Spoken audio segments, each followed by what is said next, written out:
Here we go, everyone. So we start with Crime and Consequence. It's a 6-week course, like all of our courses.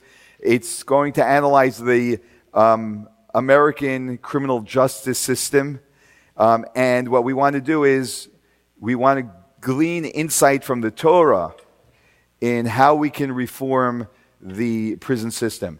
And some of you know that a bill was recently passed, prison reform bill. This is something that, as we're going to learn tonight actually, is many people agree upon, but it's very hard to legislate. Because you never want to be the one to say that we are going to be more lenient, or at least that's how it appears, even though in the long term it's not lenient, but more lenient with criminals. So therefore it's very hard to pass these reforms, but they are, we're going to discuss them and see why they're, what the Torah teaches us about them. And there is a consensus in the United States that there needs to be prison reform. And this is important to all of us. It's important to all of us because we want to live in a safe country. We also want to live in a country where the dignity of every human being is respected. That's also something that's very important, and that's what we're going to be talking about. And we know there's a Mishnah in the first chapter of Ethics of Our Fathers, which tells us that the world is dependent on 3 things: justice, truth, and peace. Okay, that combination is very interesting because usually, or often, sometimes justice seems to be at odds with peace. People who are very judgmental, justice-oriented, are very harsh. And how do we blend those two? And that's we're going to see when we look at our system and what the Torah system is of punishment or responding to criminals. We're going to see how there can be a combination. But before we continue, as you know, most of our courses, I should say, not all of them, are sponsored so that we can make sure to bring them to our community. So I want to thank, generally sponsored by the law office of Hoffman, Sternberg, Karpf, Sokolson, and Lynch. Did I get that right, Neil? Essentially, in English, we want to thank Neil and Hetty for sponsoring our winter course year after year. Thank you. And we have in our company tonight some very respectable lawyers, which I'm very excited about. So thank you all of the lawyers who are out here tonight. And I'm sure you'll have something to add. We're going to begin with a case study. And a case study we're going to show on video. So we're going to go to video number 1. Anthony Rowland committed murder at the age of 17. And things changed while he was sitting in prison when there was a new ruling that anyone that was given a life sentence when they were underage were available for parole. And that raised...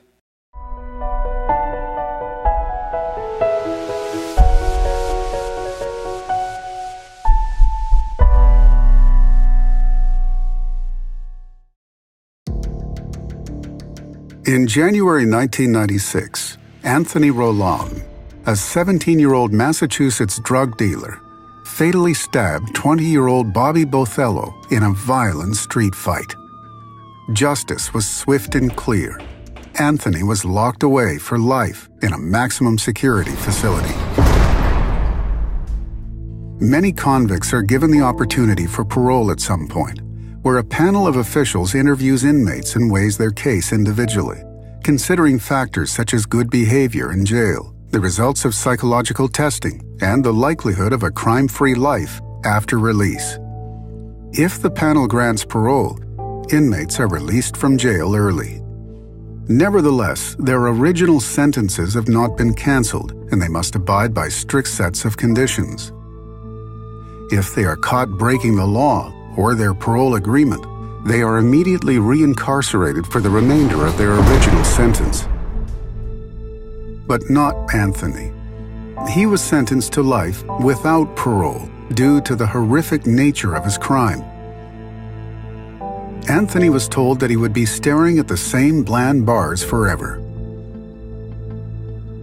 18 long years crept by. His lucky break came from an unexpected source, Court ruled today that juveniles can't be given mandatory life sentences without parole. They say that's cruel and unusual punishment. The court explained that it had been proven scientifically that juvenile brains have not fully developed, so the possibility exists for radical change in thought and behavior. In other words, a teen sentenced for life without parole because he was deemed irreparable may in fact be re-educated to become a safe, remorseful, law-abiding, and productive member of society. The court insisted that offenders in such cases must be given the opportunity to apply for parole. If the reviewing panel agrees that parole is warranted, it can then be applied. The Supreme Court ruling provoked an outcry. The families of victims of teenage killers are trying to convince lawmakers to keep juvenile murderers behind bars. Today, they delivered a petition with 15,000 signatures to the governor in their fight to keep the murderers behind bars. Almost all the victims' families were stunned about the decision. The questions were, how could this have happened? Do we have to see these murderers again? Will I be in the same room with them? My parents won't be able to handle this. I thought he was away forever. And those are, how do you answer those questions? Anthony Rollon was convicted of murder and sentenced to life without the chance. Anthony's parole hearing was a highly emotional affair. After being convicted of taking Mr. Patello's life, I told his mother that I didn't kill her son. For the past 18 years and 6 months, Mr. Patello's mother has deserved for me to speak the truth. By saying that it was me who killed her son, then I'm sorry for creating the pain that is in her heart. I understand what I did. I know what I did. Despite me serving this sentence, I've still made the efforts to grow and fix myself. Fix myself from the individual that killed Mr. Patello. I understand his mother will never forgive me. Bobby's family was outraged. Is it fair that Bobby remains buried while his killer walks free? Bobby was my only son, my only child. I can remember the call as if it was last night that he had been killed and stabbed, and I'll never forget that call till the day they buried me. He was my only son, and I'll never forgive him, ever, ever, ever. I will never forgive him. Parole has their job. The defense attorneys have their job. I understand that. But if you killed a man in cold blood, and now 20 years later, we let you back out, but you say you're not going to do it again. Do I have a guarantee on that? I don't think I do. Both sides offered logical, sincere, and compelling arguments, making it clear that there was no easy answer. If you were on that panel, what would be your decision? It's a serious, serious dilemma. And as you know, as we just heard, both sides have very compelling, arguments. And the question that we want to know is, because every case is individual, but what we want to know is, what considerations should we have when looking at this type of a dilemma? What are the considerations? And so our question is, if you were on the parole board, and maybe we can do this by a raise of hands, would you give Anthony and juvenile murderers like him a second chance? So he sits for 20 years. He says, I'm doing my best to be a changed man. I take responsibility for what I did. Should we let him out or not? How many of you are in support of letting him out? Okay. How many not? Okay, and there are a bunch of maybes. I understand. There's a lot. Okay, very good. So hopefully by the end of tonight's class, we'll have at least more clarification. Again, I don't think it's black and white ever, because there are some unknowns that always remain, granted. But we want to know what are the guiding principles and values that we should have from a Torah, a Jewish perspective. That's what we want to know. And fascinatingly, like all of the subjects that we learn here, the Torah has very clear insight on all of this, which is fascinating. And some of the sources we're going to turn to, some of you will be familiar with, some of them you'll be more familiar with, some less familiar with. But let's first go to the American judicial system and understand the theories of punishment. Why do we punish? Why should we punish? That's our question. What's the point of prison? Why should we punish? So there are actually 4 major theories of punishment which we're going to discuss. All of them are quite easy to understand, and some of them we may agree with more than others. The first one is retribution. And you did this to me, or you made our society unsafe, we're going to get back at you. And we're going to throw you into prison, and we'll watch you suffer, and we'll see how you enjoy that. Retribution. So it doesn't have any utilitarian purpose. It's not accomplishing anything in and of itself, but it makes the offender suffer because he made others suffer. That's simple. The second reason is incapacitation. This person is dangerous. We need to get him out of harm's way. We keep him in society. He can hurt more people. Simply lock him up so he's not able to hurt other people. Third reason for punishment is deterrence.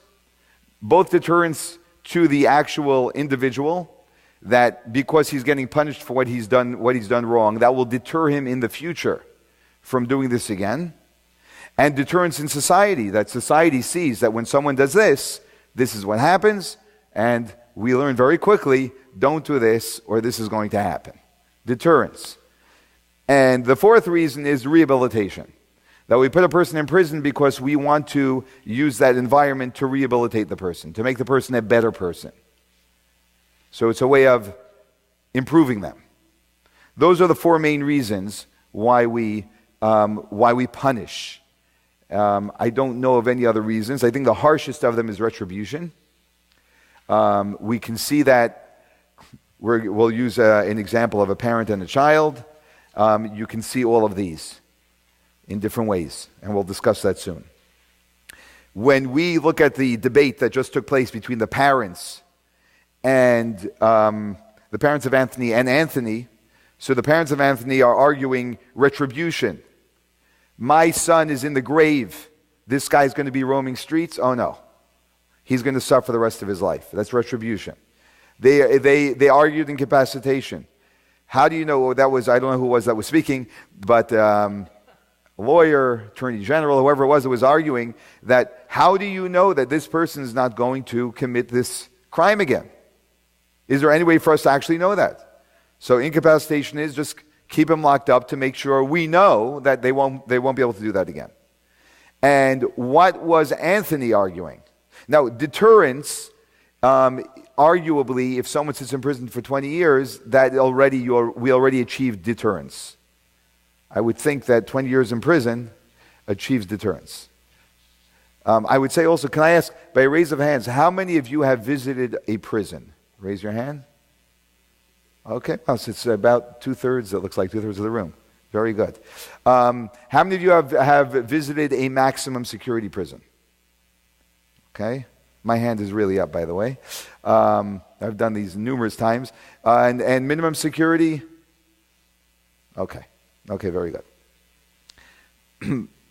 We'll get back to that towards the end of the class. So so deterrence, 20 years in prison. If you just don't, I guess everyone knows prisons from the movies. I'm not sure it's quite the same thing. I think experiencing it in person is very, very worthwhile, very valuable. So 20 years in prison is a clear deterrence. So deterrence is not an issue here, but rehabilitation is what Anthony is arguing. I rehabilitated. 20 years I sat here and I had to think about what I did, and I rehabilitated myself. And that was his argument, and it seemed like, we'll just say just from that video, which really I'm not saying is fully telling, but it seemed like he was coming from a deep place when he was speaking about his rehabilitation. That was the debate between the two of them, and they were arguing the different reasons of punishment. That's what they were arguing. So our question is this, on page number 4, which of these theories of punishment do you think guide the justice system in our country? Which one do you think is guiding the justice system today? Is it retribution? Is it incapacitation? What is the main goal of our prison system today? Retribution. Mike says retribution. How many of you think it's retribution? Raise your hand. Okay. How many of you think that it's incapacitation? Okay. Deterrence. Okay. And how many of you think it's rehabilitation? Okay, that's our main point. It should be. Okay, very good. Very good. So we're going to actually, we're going to just study for a few minutes the history of American prison system, to understand what its primary purpose was and what its primary purpose is. Okay, what it used to be and how it shifted and why it shifted. So, Mark, if you don't mind preparing 1.2 as I move along over here. So, on the policy level, as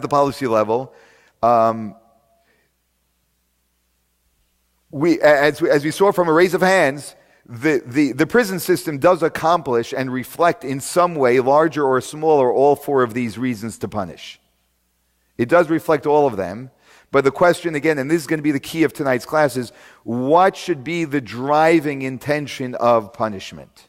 What should be the driving intention of punishment? So it accomplishes a number of things at once. A lot of times we do one thing, it accomplishes a few things. But what is the reason why we're doing it? That's the key that we want to know. What's the guiding theory of punishment? So we know that, I think until today, when you drive up to a prison, very often you see it's called a penitentiary, right? Where does that word come from? Penitent, right? What is that? Which one of the four does penitent reflect? What's that? Rehabilitation. Mark, what happened? We lost the...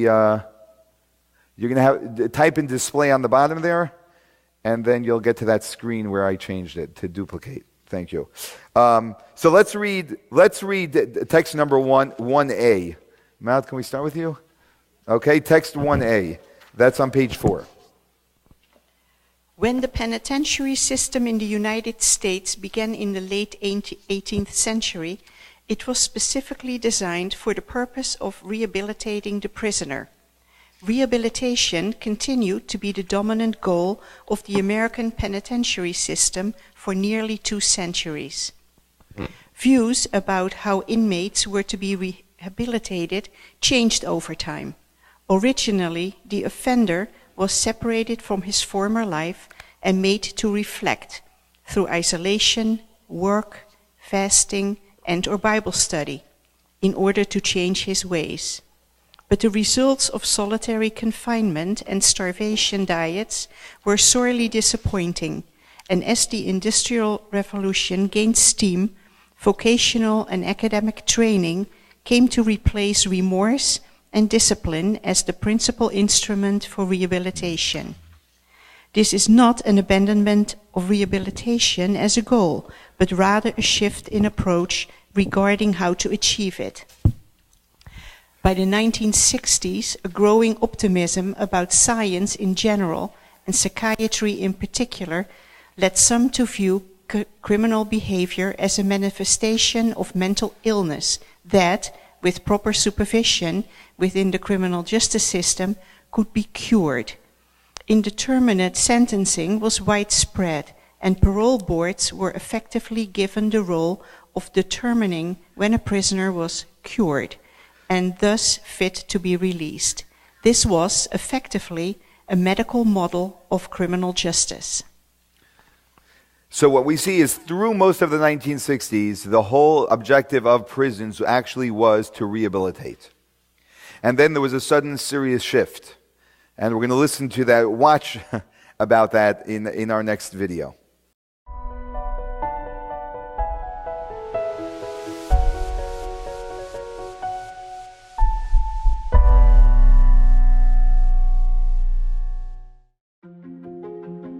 America has a hefty prisoner problem on its hands. Well over 2 million individuals fill America's jails, with the cost of mass incarceration taking a huge $80+ billion bite out of the country's annual budget.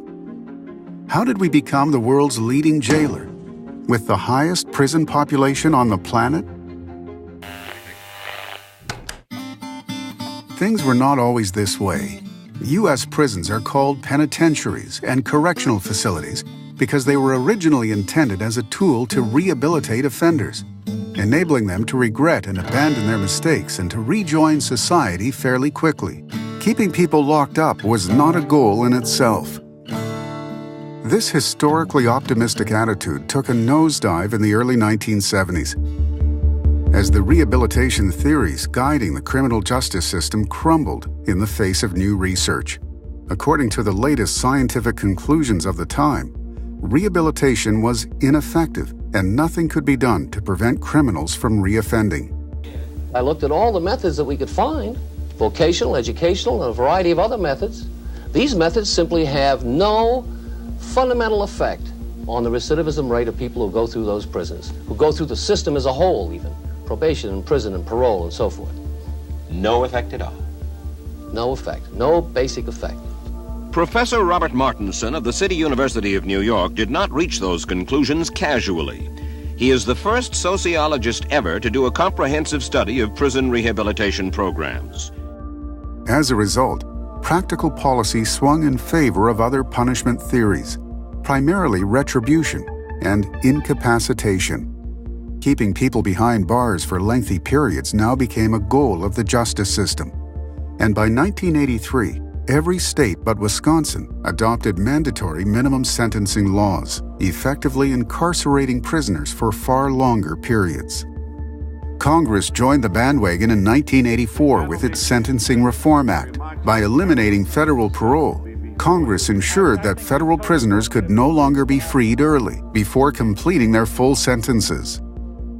Many states enacted three-strike laws for repeat offenders, mandating life in prison after 3 convictions that include at least some serious or violent offenses. Take the case of a petty thief who was sentenced in California to life imprisonment after his 3rd run-in with the law. In this case, Leandro Andrade was given not 1 but 2 sentences of 25 years to life for stealing 9 children's videotapes. The tapes were worth $153.54. Sentences like these guarantee to fill our prisons for decades to come with perpetrators of relatively minor crimes. We can trace the United States prison population explosion to specific dates. Between 1925 and 1972, the numbers were fairly stable. But between 1972 and the year 2000, they catapulted from 300,000 inmates to over 2 million, more than a 6-fold jump. And the rate of incarceration per 100,000 Americans more than quadrupled, from 160 to over 700. That's an awful lot of people behind bars. It's similar to locking up the entire population of the state of Kansas. This surge was fueled primarily by changing emphasis in theories of punishment. We moved from seeking ways to rehabilitate offenders to seeking ways to penalize them or simply remove them from society, in which case decades in jail certainly fits the bill. Our perspectives, however, are coming full circle.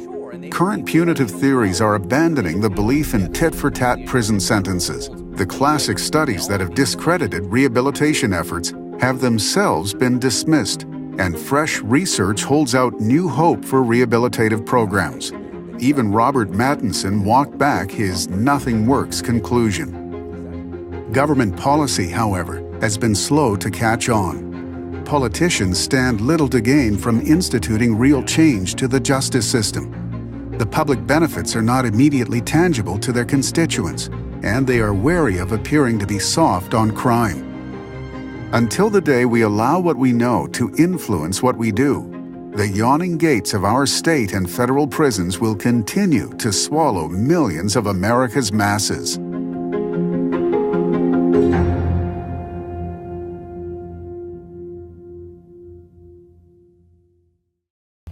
Very clearly how our prisons are definitely not rehabilitating.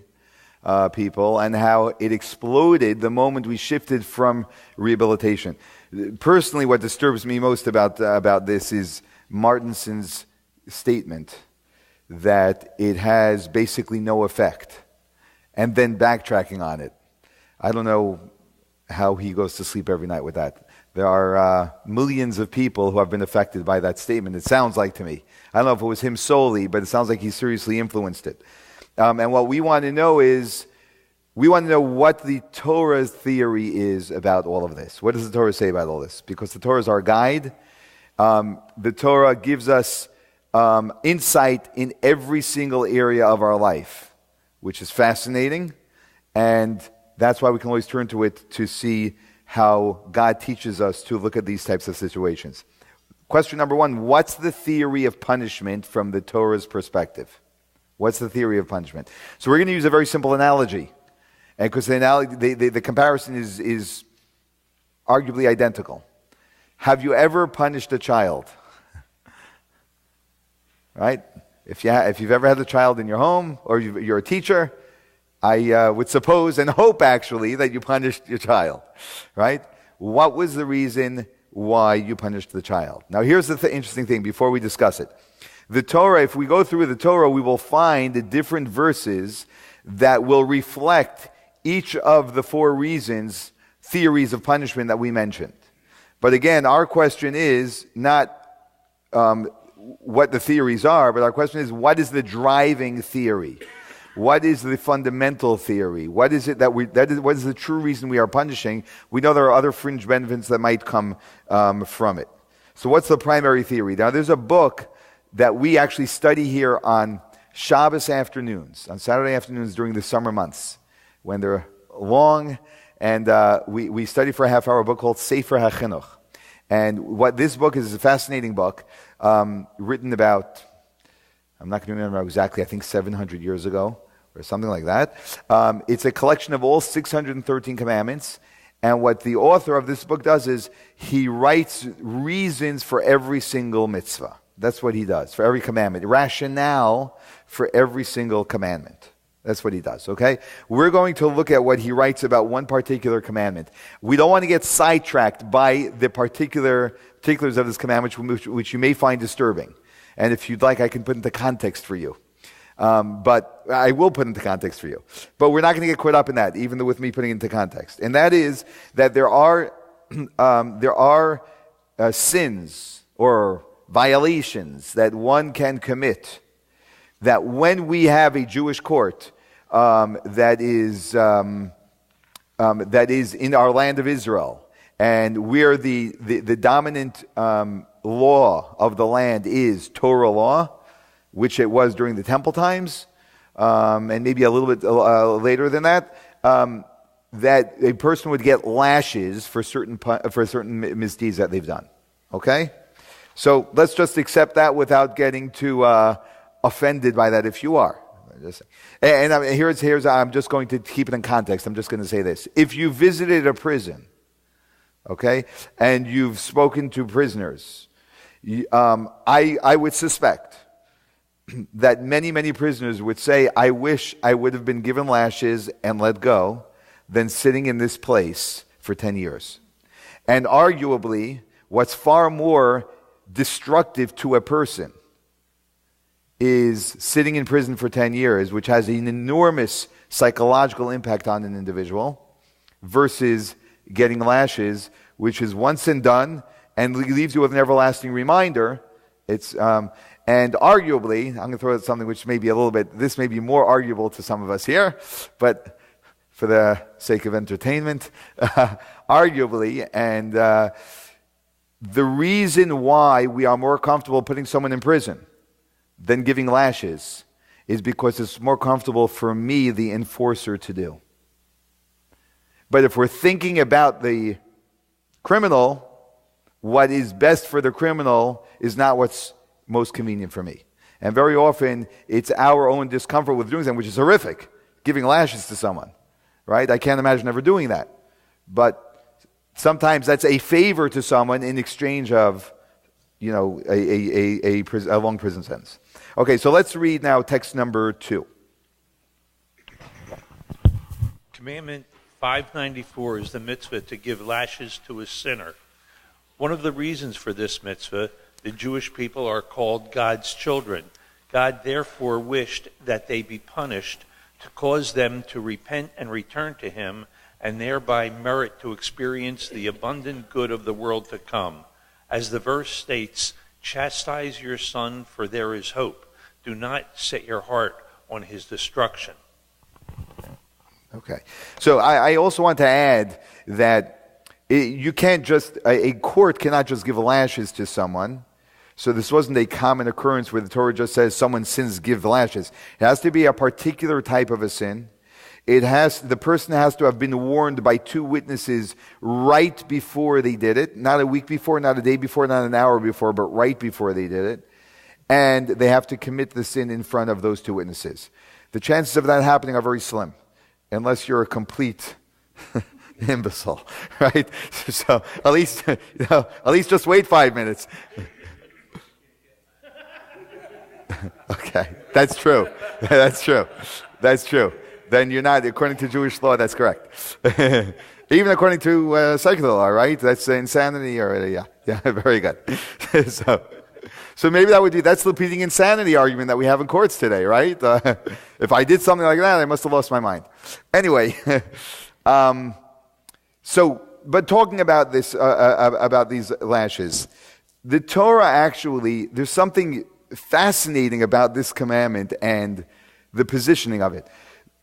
You know, Moses saw one Jew in Egypt raising his hand to hit another Jew. So what did Moses see? He didn't see a Jew hit a Jew.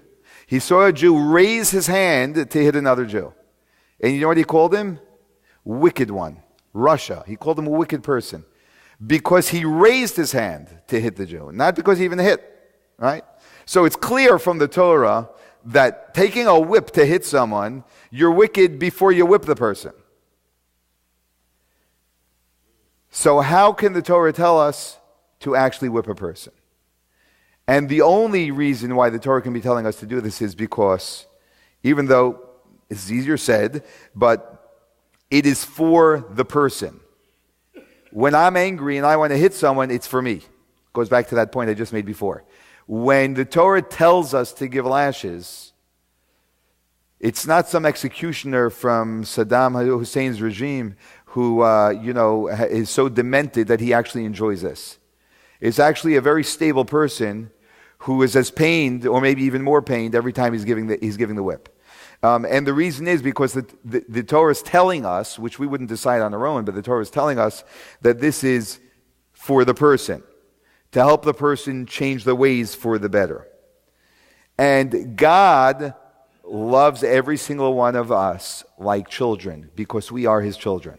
And just as we punish children, and sometimes children cry because of the punishment that we'll give them, whether it's a corporal punishment or not, right? But we'll just assume it's not a corporal, even not a corporal punishment, but the child can be very, very upset.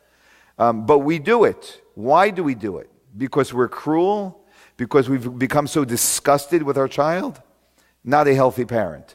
But because we know that this is for the benefit of the child. That's ultimately why we're doing it. So you have a kid at home, and he hurts your other child, their sibling, right? So what do? You send them to their room. You're punishing them, right? So if we go back to the 4 forms of punishment, it is a form of retribution. Let the child know if you make your sibling miserable, you're going to be miserable. It is a form of retribution, right? Incapacitation. He's in prison. He's in his room. Deterrence. Definitely deterrence. The child learns, and hopefully all the other kids in the house learn, that if you're going to do something you're not supposed to do, you're going to get punished. And rehabilitation. Is this rehabilitation? That the child learns that he shouldn't be doing things which disturb other people, or he has no right to put his hands on someone else. So hopefully it's going to actually make a mensch out of the kid, which is the most important part of it and the greatest responsibility we as parents have, which we violate if we don't discipline our children, by the way. we're doing a great misdeed not only to society but to our own child, because we're not giving him the fair chance to be a mensch. The question, of course, is what is the primary purpose? And the primary purpose is rehabilitation. That is the primary purpose in the Torah. What are you trying to achieve by punishing a child? Discipline is necessary. Education is the goal. That's the key. That the primary reason why we do it is for education of the child, for their rehabilitation.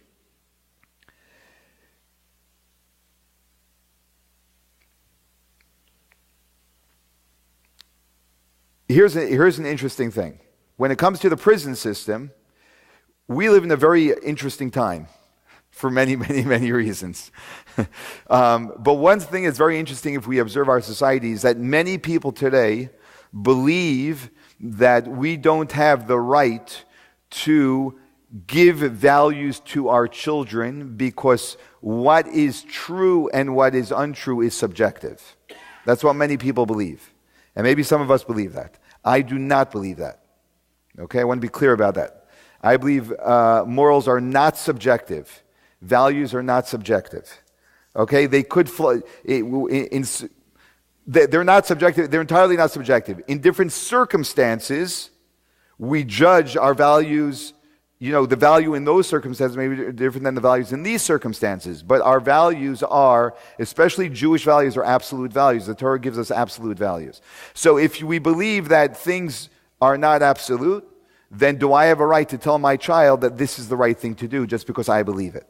So many parents don't believe that they have the right to do that, which I'm going to say very clearly is very, very unfortunate and has very disastrous effects, of course, on those children.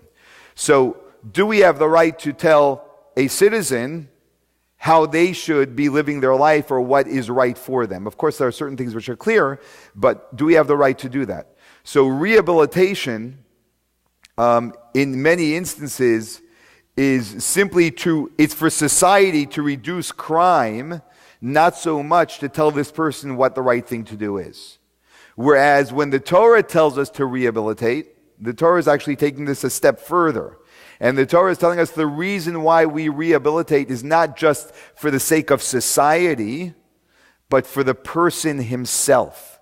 Because we want to serve, if you will, justice, or be as fair as possible to the individual by giving them everything we can in dealing with who they are in their situation. And very often the greatest thing we can do for someone is to demonstrate to them that this type of behavior is wrong. And it's not about avoiding or not getting caught. You need to understand that this is wrong. And when we accomplish that, we have rehabilitated the person. And that is really the purpose of punishment from a Torah perspective. So is it only, do we punish our child only because they wreak havoc in the house and we want peace in the house? So now we punish the child and the child is not that crazy anymore, and now we have peace in the house. Has that achieved our goals? No. Our goals are not achieved until the child actually understands that this type of behavior is negative behavior. It is wrong. So it's not only for society, but it's actually for the individual themselves. That's the extent to which Torah takes rehabilitation and the primary focus of the reason why we would punish. Any questions or comments? Rebuttals? We're all good? Okay. You good, Ari? Okay. Now, this doesn't mean that we are advocating necessarily for more lenient punishment. What we're advocating for is a focus, a specific attitude towards punishment. Sometimes that may mean stronger punishment. I don't know. Sometimes it may mean lenient punishment. It's not a question of stronger or lenient. It's not about being softer. It's about serving the very purpose that punishment is about. And that's rehabilitation, not just rehabilitation for the sake of society, but rehabilitation for the sake of the person. And the Torah takes us even one step further. Okay? And this clearly our society won't do because we have separation of church and state. And I'm not sure that we want our society to, but the Torah definitely does. And the reason why we have punishment in the Torah is because every time we do something which is wrong, we are staining our soul. We are staining our soul. And every single form of punishment, whether it be punishment in our legal system, in the Torah legal system, or punishment even that comes from heaven, that comes from God, if it's punishment, right, is to cleanse our soul. So I'm going to jump, even though we're going to discuss capital punishment later on, not tonight, but the reason why there are instances where someone's life is taken because of something they've done wrong is not for retribution. They murdered, so we're going to murder. It's because the act that they did was so severe and stained their souls so seriously that the only way that blemish can be cleansed is through capital punishment. But we're going to discuss capital punishment, I think it's next week. We're going to discuss that separately. Okay? But I just want to bring out this point, that the point is that it's about cleansing the soul. One of the points of punishment is cleansing the soul. So we understand again, in an even deeper level, how this is about the person, not about anything else, not even about society. I mean, it's also, those are silver linings to it, but the main purpose is the person. Both the person as a human being, and both the person as a divine being. Okay? Now, who can decide what type of punishment is going to cleanse the soul? Who would like to make those decisions? Billy. A judge. Yeah, there's only one judge, though, Billy, that can do that. Because there's only one judge that understands souls. You know who that is? God. The maker of the souls understands souls. Don't trust anyone else on that matter. Okay, so let's read text number 3.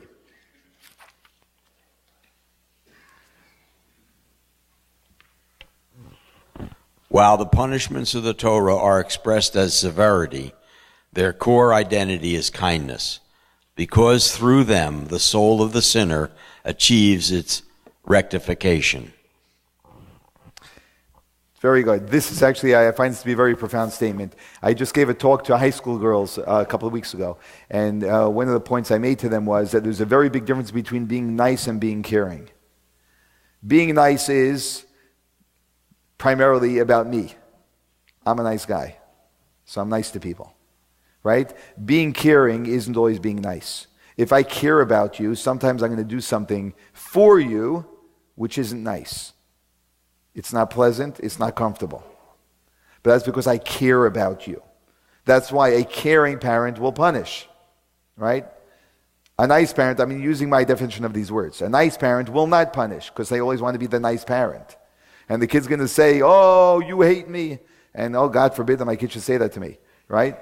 But if I care about my child, then I make myself uncomfortable to do what is in the best interest of my child. So sometimes what seems severe is actually an act of tremendous kindness. Today I met a Jew, and I'm going to guess he's in his 60s. Okay, an immigrant. I asked him if he ever put on tefillin. He never did. Right. So I asked him, would you like to? And he was not very excited about it, but he was with a friend, and his friend explained to him, it's safe, whatever it is. He started explaining to him, and then he was like totally fine, right? Why do I want to put on tefillin with him? So I just said this to him, because I didn't want to complicate things. I just told him, it's very important for every Jew to put on tefillin at least once in their life. So I'm really happy that I can give you this opportunity. Okay, that's what I told him. Okay, whatever that meant, right? The real reason is that, but deeper, because for his soul to go through an entire life and not wear tefillin has a very serious impact and significance on his soul. And I know when I put on tefillin with a Jew, particularly someone who's putting it on for the first time, that what that's doing for the person's soul is enormous. So enormous that I don't even appreciate what I did for him. And one day he's going to be very, very grateful that he took a few moments to do that. Because there are things going on in the soul. And if we care about another person and we truly believe that there's a soul and there are things that impact the soul, then we understand that there are things that we can do for another person that are actually caring for their soul, not just for their body. And that's what this entire point is. So it's rehabilitation on two levels. On the level of the body and on the level of the soul. Secular law protects society. Torah law takes it further, and it improves the person both on a body level and both on the soul level. How are we doing?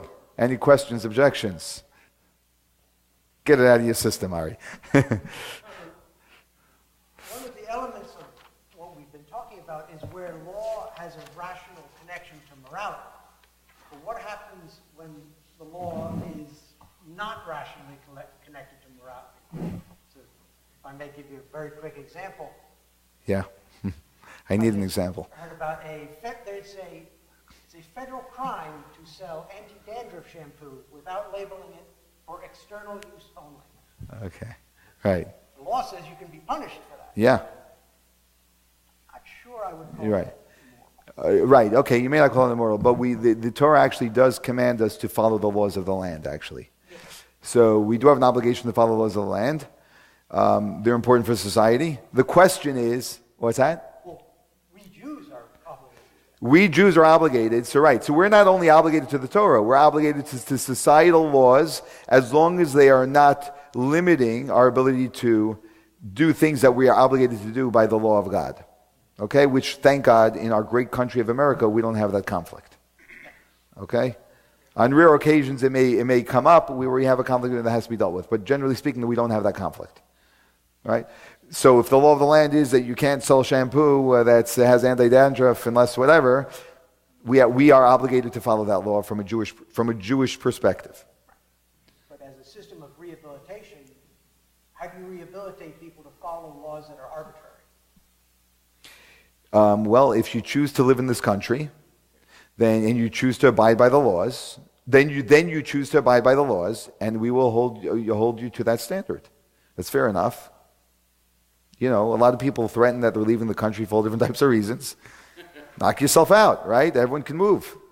And truly, right? No one's. This is the great democracy. No one needs to live here. So I think that we have a system, a government system, which is, I think Churchill said was the best of all evils, or something like that, right? It's the best in the world. Oh, the least of all evils. Okay, but which is cute, and it's because it's not perfect. It's not perfect, but by all means, I want to live here. I don't want to live in some other countries. I wouldn't even want to visit them. Some of them, right? May not get out. Okay, okay. Let's talk about in God's image. This is another very important point that's at the core of understanding how to treat how we should be treating people. So, obviously, the Torah teaches us that every single person is created in the image of God, and that is the reason why we have to treat every single person with dignity and respect. It makes no difference who. Okay? This is shocking, but it makes no difference who.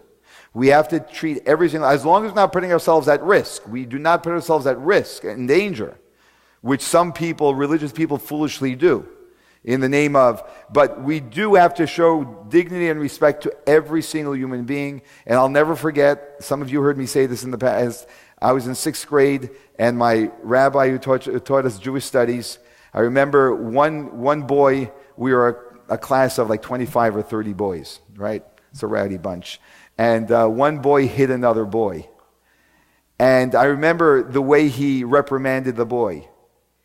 He said, "How can you hit another Tselem Elokim?" Which means, how can you hit another being in the divine, that's in the divine image? Those were the words he used, the rabbi used, right? Which is really profound. I still remember it, right? I forgot an awful lot of things from 6th grade, but that I remember, right? It made an impression on me. The way he described a boy in class is a person who in the divine image.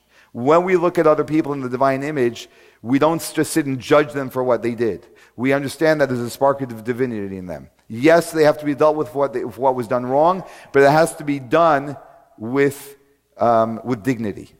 Every person deserves dignity. And you can even find in just general society the way we will sometimes, or certain people treat other people, because they justify it for whatever reasons.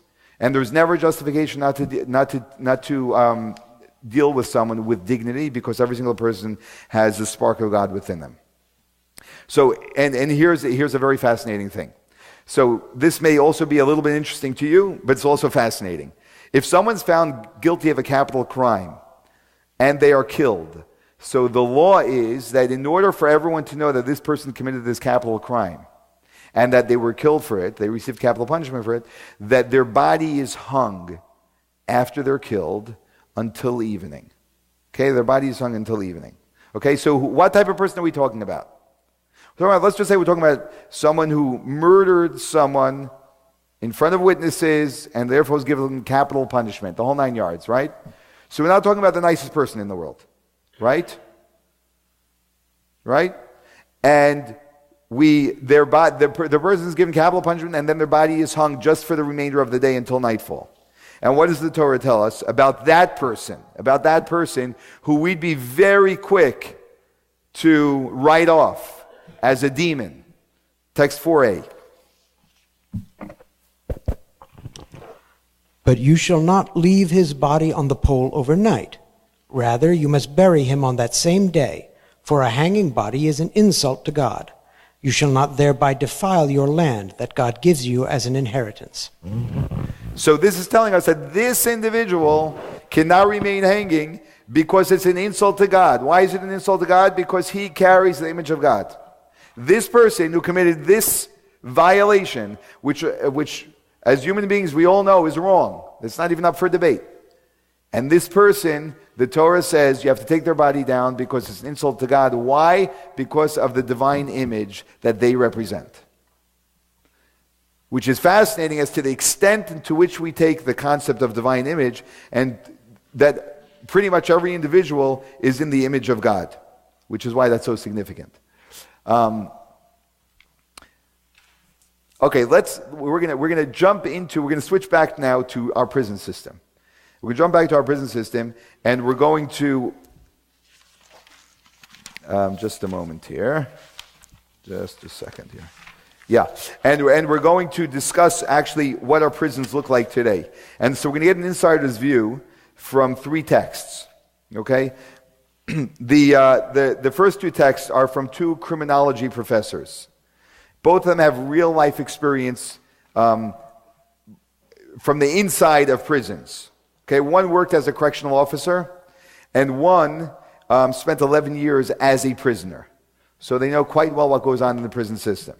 And they share the challenges of rehabilitation today in the prison system. The third individual, interesting, Bernard Carrick. So he, very qualified, because he was the commissioner of the New York City Department of Correction. He was the New York City Police Commissioner. And he sat in prison for 3 years after that for tax evasion, for tax fraud. So he knows the system very well from the outside and very well from the inside. And he was sitting, by the way, I didn't read this, but I have no doubt. He was sitting, by the way, in a minimum security prison, which is very different than the maximum security prison. Sort of what they would call a camp. And the camp has so many issues. Never mind, the minimum security prisons have so many problems when it comes to rehabilitation. Never mind the more serious prisons. Let's read text number 5. It's a long reading. So someone who's ready to take on the long reading, go ahead. The education programs are always inadequate. Prisons are filled with men and women who desperately need to upgrade their formal education. In some joints, a majority of the men are high school dropouts. While we know that this lack of education may have contributed to their attraction to crime, the prison education curriculum will do little to alleviate this problem. Unfortunately, very little resources, staff, and space are devoted to so-called inmate education. A mountain of academic research clearly demonstrates that higher education is the single most effective means to lower criminal recidivism rates. Simply stated, prisoners who complete a year or more of college courses while incarcerated are far less likely to violate parole or be returned to prison on a new conviction. Still, most prison systems have no post-secondary education offerings at all. Occasionally, a local college might offer 1 or 2 intro-level courses, but these are few and far between, dependent as they are on the institution and the whims of the warden. In any event, they only serve up to a few dozen prisoners at a time who can somehow scrounge up the funds to pay the tuition. The college may pull the plug on the program when they discover the convicts can't afford the courses and or when they lose patience with the bureaucrats who manage the penitentiary. Doc, let's jump to prior to 1992, a couple of paragraphs down. Prior to 1992, prisoners could apply for federal Pell Grants, which paid college tuition for courses taught inside prison walls or by correspondence. Some convicts were able to access this program, receive funding, and pay for college credits. Filling out the applications was always a hassle, particularly for federal prisoners, who were more likely to get transferred and thus have to reapply several times. Prisoners no longer have to worry about the hassle because the grants aren't available anymore. So this just demonstrates that the most important thing to rehabilitate someone, which is education, is basically made nearly impossible for the prisoners to achieve. Text number 6, I'm going to paraphrase.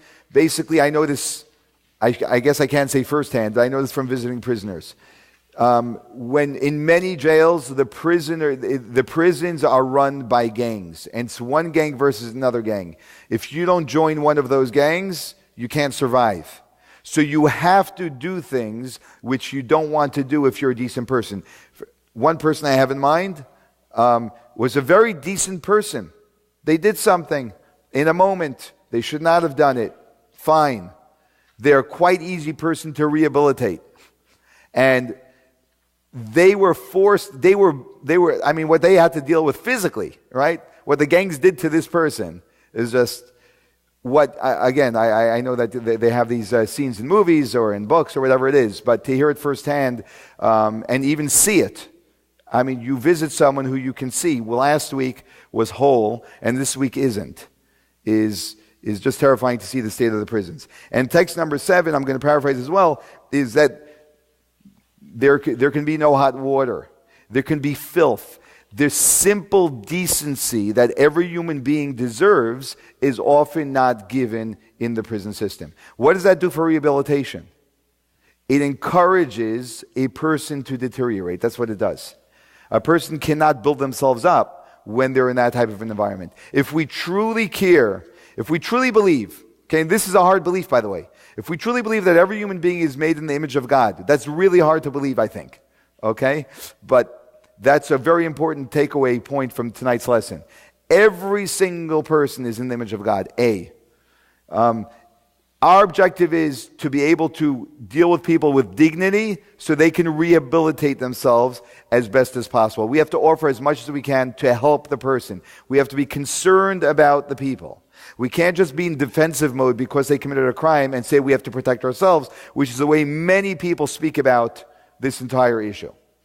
When we do that, we're actually really dealing with rehabilitation and not just throwing people into prison. And that's really what the reform that our prison system needs. So we have education perceived as a threat by some of those running the prisons. So usually doesn't support higher education. Prisons don't support. The grants are no longer available. There's violence in prison, dehumanization in many different ways. The way the guards speak to some of you know that I had a family member who just came out of prison after 8 years for a white-collar crime, and he was given a life sentence. And thank God he didn't live. It was commuted by the president. But he was just discussing. He shares a lot of interesting. He's a fascinating guy. So he shares a lot of very interesting stories. And he talks about how the guards speak to the prisoners. And You can almost see it. I was able to see it through just through gates when I visited many people since being a yeshiva student. I visited prisons many, many, many times. You can see it. There's clear. It's like me and your trash. That's exactly the way when you go to visit prisoners in the area that you visit, the way the prisoners are treated then, the way they're humiliated in front of their families. It's really, really unacceptable if we have any respect for human beings.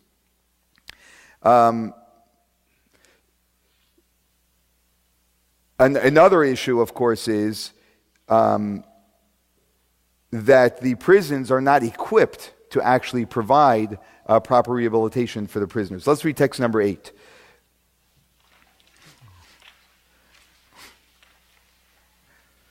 This gives us a study of how successful the prisons are with rehabilitation. Bureau of Justice Statistics studies have found high rates of recidivism among released prisoners. One study tracked 404,638 prisoners in 30 states after their release from prison in 2005.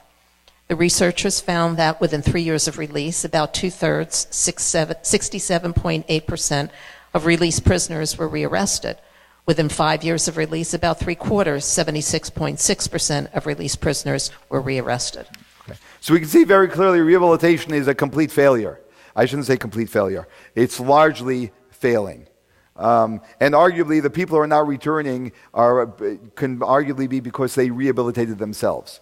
The point that we have to treat people with dignity has actually nothing to do with rehabilitation. Even if the person is fine, they don't need to be treated with dignity to be rehabilitated. We have an obligation to treat people with dignity. What I find really fascinating is, this is a video from 1976. A Hasidic Rebbe, of course the Lubavitcher Rebbe, but is concerned and consumed with prison reform. He was concerned about prisoners not being treated properly. I don't think you'll find any other Hasidic Rebbe talking about these issues, amongst many others that he's spoken about, but this is just fascinating. Let's watch the next video. Amatora, der Zweck von Halten am Menschen in Beis Asuri ist nicht, dass der Linie von Einisch, nur geben ihm eine Gelegenheit, soll sich missbeinen sein. In die Jahre, was getan, bildlich zu ihm. Wo der Vater hat nicht reingesetzt bei Beis Asuri, mit Gitte mechet Möglichkeit, soll sich lernen, gestalten sein, Wechula soll sich können zugereden, zu Ares gehen und nun im Leben Achayim, Beseder, und Bescholem, und Bejesher, durch die Achone, was wird haben, bemerkt von den Tagen, was gefindet hat, in den Beis Asuri. Wo dazu darf man haben zum allen Menschen, soll haben bei sich ein Gefühl, als ist bis Almenu Kid Musein. Als ist ein Mensch, was eben nur wird wollen, ist demut Odo Miloschen Dammel in der Welt bis Almenu Kid Musein.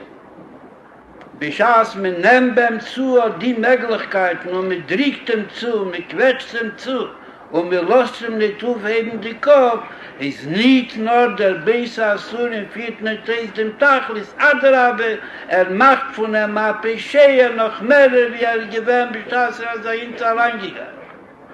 Wo der Pfarrer niemand Torres von der Beis Asurim, aber die Jiden, was gefunden sich dort, weil der sagt, der nicht Jiden, weil der geht zu Sheva Mitzvahs, Bnei Neach, lereime mesrucham, leede desrucham.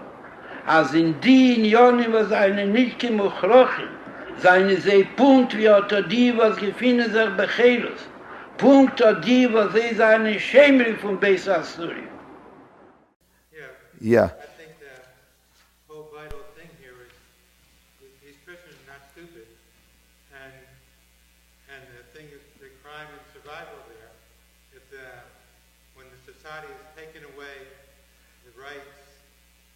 Teachers, the police, administrators, the prison officials, that they discipline a child in the early stage. As a teacher, I taught 10 years in the Crown Heights area, in the public schools, and difficult things. We then had a little more authority now to control and protect the children. So when at the early age, when they make a teacher treat it as a pervert, if you're going to discipline and protect the children, then it goes up and then they eventually That's true. get in a situation Yeah. that they go out of the society where you don't have the right to defend yourself, no right for guns or anything, and so therefore they get into the environment again with the gang, and they can't protect themselves or their family. And they resist because the society doesn't care enough to protect anybody. You touched upon a whole bunch of issues, but I'm just going to summarize it by saying that education, and this is actually the point we just made before. You can't tell a person that, he sees his sister killed or something like that, and if you're a witness, your mother be killed, and he sees, I was a teacher, I talked to the students. Yeah. You get the feedback, they tell you how you survived and what. You can't lie to them because they know the truth. Yep. Very good. Very good. So here's a fascinating point, though, which you may not know. In the Torah, there is no prison system. There are no prisons in the Torah, actually. So it's not a form of rehabilitation. We do not use prisons. The only time prisons are used as a holding cell while someone is being tried, and by the way, the trial doesn't go on for a few years, it goes on for just maybe a couple of days. And that's the only time someone is held from, as far as the Torah teaches us. We'll see another exception to that, but generally speaking, there is no prison in the Torah. And the question is why? Is it because it costs too much money? Is it because we don't have the space? So we're going to watch one more video that tells us why. And this is, again, a deep insight into understanding the purpose of a man and our obligation to our fellow man, even though they may have wronged society. Go ahead. Was in der Linie von Bria Orden bis Almeino Kidmuseno, sagt auf drauf im Posik Orden Lomol Yvol, Ani Nivreisi Leshamisches Kein. Ein Mensch ist beschaffen geworden nicht auf sein heiler Bottel, nur ist beschaffen geworden auf Ufta. Und nur Ufton in der Nefen, was ist ein Leshamisches Kein, Ufton in Tev, in Gdusha, in Ruchnis, Vechulu. Als sitzt in Beis Asurim, was tut sich auf, man nimmt ihm zu der Möglichkeit, soll etwas tun. Wir sollen halten in Elam Azeh, und Teres Chesed soll sagen, setze mal rein in Beis Asurim, nimmt ihm zu der Möglichkeit von Mekayim sein, Odom, Lomel Yivoli, dass Hepech Chesed und Onkinti Yeles. Wo der Pfarrer segnet auch kein Nation von ein Tachas ein Kipschute. Ja Tachas ja Kipschute. Wo es bei Ami Horetz, bei der Größte von sie, bei der Beste von sie, bischass Maten Teri, das gewähren ab Dover Horogi, als ja Tachas ja, das gewähren Kipschute. Wie man hat in See Redinim, als Agane, was gegangen wird, bei Jodis, hat demut auf sein Jod zugenommen während der Jahr. Sie können aber nicht sein, dass in Teras Chesed, demut können nicht an dem Lommel gewollt, konnte mehr nicht wie mit ein Hand, mehr nicht wie mit ein Ei, mehr nicht wie mit ein Schei, oder ein Schei, was fällt. Sie können sein, als Aminenisch, wo der Städt nicht so unter die Anhoge. Zum Male sein unter die Schlichis. So this is, I just want to make sure no one misunderstood this. What the Rebbe was saying is, point number one, very important point. Man was put on earth, every single human being was put here by God in order to accomplish things. If we take away the ability of a person to be productive, we are ripping them of their humanity.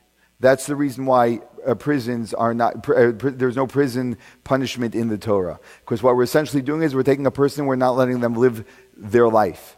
Now we have to deal with what they did wrong, and there are different forms of punishment, but prison is not one of them. And the Rebbe says the Torah is referred to as Torah's Chesed, the Torah of kindness. So all of the nations in the world, if someone stole something with their hand, what would they do? They would cut off their hand. If someone did something with their whichever parts of the body, they would cut off that part of the body. The Torah, when it says a hand for a hand, a foot for foot, and it's important for every single one of us to know, does not mean and never meant a hand for hand or foot for foot, and that was never practiced in Judaism. And that's actually expressed in when you study, when you learn to study the very text, you analyze it well, then you can actually demonstrate from the text, you see that that's not what it means. Okay, but I don't want to go into that. That's an academic discussion. But we just have to know that was never practiced in Judaism from the moment God gave the Torah. Why? That defies the very message of the Torah, that every single human being has to live. If we take away someone's hand, we're not letting them live a life of accomplishment, or we're limiting it. If we throw someone in prison, we're shutting them down completely. That's the reason why there's no prison system in Judaism. We do find something, though, that is close to a prison system. Okay, I'm just going to jump through this. And what's close to a prison system, so there's no incarceration in Torah. What's close to our prison system is an interesting thing. It's called a city of refuge. How many of you ever heard of a city of refuge? Okay, so it shows up a couple of times in the Torah, and it speaks about this type of a scenario. If someone kills someone else unintentionally, okay, that means I did not intend to kill them. However, I was not as guarded as I should have been, and therefore I left open the possibility for someone else to get hurt or killed. And that person gets killed. So let me clarify. There can be a person who kills by complete accident. That means I'm chopping wood, as a Torah example, in my backyard, and someone decides to walk into the backyard to ask me something, and a chip flies out and hits them in the wrong place at the wrong time, and they get killed, right? That's a complete accident. I had no idea someone was on my property. If I'm doing it in the street, right, or in a public area, right, or something like that, or I know there are other people around, right, but it was unintentional, of course, right? It wasn't intentional that a little piece of a chip is going to fly out and kill someone. That's unintentional. What is the punishment for such a person? They have to run to a city of refuge. What was a city of refuge? A city of refuge were cities in Israel, normal cities, that were designated as cities of refuge, where this person would now have to run to with his family, and he would have to live. Who lived in these cities? Levites. Every other tribe amongst the Jewish people of the 12 tribes got a portion of the land of Israel.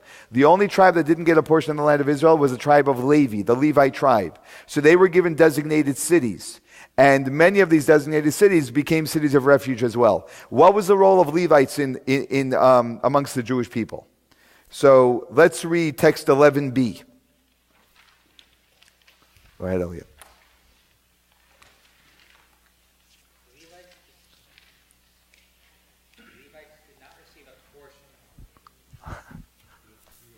There you no, I still don't think that's it. Hello? 1 second. There it is. Okay.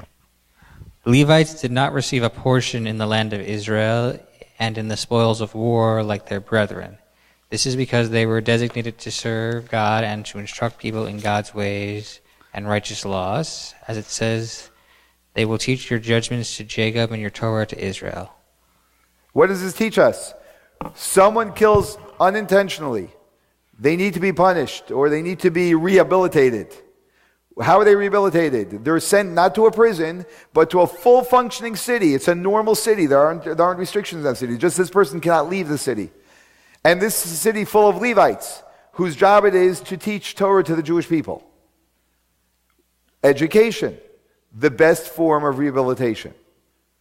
So much so that in our next, let's read 11c. If the majority of the inhabitants of a city of refuge are killers, it can no longer serve as a haven. Similarly, a city that does not have elders cannot serve as a haven. Why would a city that has mostly killers not serve as a haven? Why would you think so?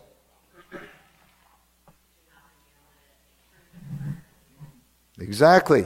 How are you going to be able to improve and learn when you have all of that negative influence? If the whole idea of the city of refuge is to rehabilitate and learn from the Levites, it can't be a city full of majority of people who killed. So these cities of refuge are unrestricted movement. A person can have a thriving business in the city. They can express their talents and gifts that God has given them. They have open trade in the city. And there's a positive environment. That's the Torah's definition of rehabilitation. Now, just to be clear and go back to the point I said before, that there are no prisons in the Torah judicial system, there is emergency law. And in emergency law, there are times when a Jewish court has the right to put someone in a prison, in a cell, because they feel that the situation warrants that needs to be done in order to incapacitate or deter, if that's what the Jewish court decides. And we have a text from Maimonides, text number 12, which actually tells us that, which just states that. And we know that there were regulations that were legislated by the Jewish community in Castile, Spain, in the year 1432, where they had prisons. I shouldn't say they had prisons. They would, on occasion, put someone in prison, but they had certain stipulations in order to be able to do that. Let's read text 13.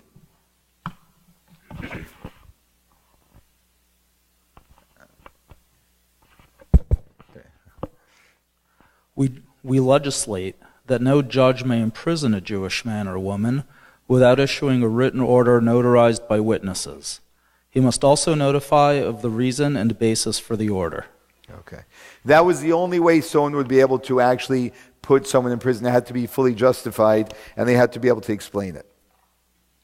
I always felt when I would, I guess this is just an outcome of me visiting too many prisons, I always felt that a judge, I don't know if this makes any sense, but I just say that a judge, before a judge can sentence someone to prison, I feel that every judge needs to sit in prison for 30 days so that you understand what you're sentencing someone to, so that it will be an appropriate length sentence.